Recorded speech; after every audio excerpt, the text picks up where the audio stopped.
Imagine, if you will, a library of the future.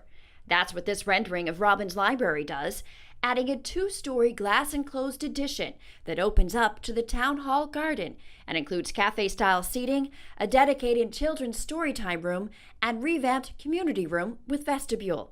So our idea would be to create this new addition, glassy, that's really a connection to the gardens, and an entrance that would come down to this community room level, right out here. The first floor's 125-year-old historic reading room would be reconfigured to accentuate its Renaissance-style architecture, and the 1930s addition would change from the fiction area to a teen area.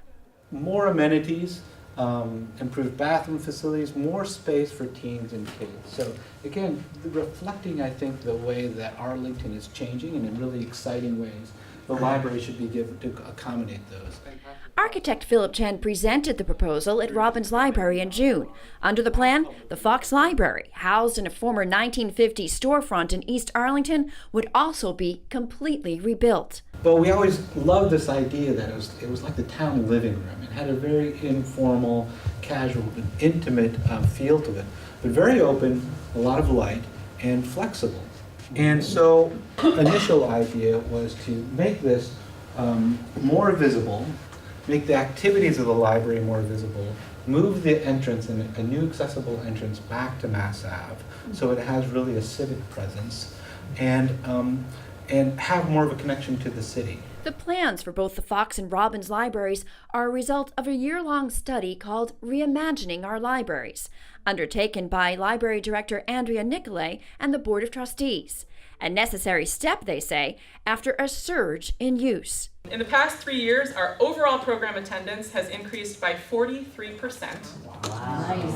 We are 5th statewide in children's program attendance after Boston, Cambridge, Springfield, and Newton. With Saturday hours added in fiscal year 18, the circulation at Fox Library has more than doubled.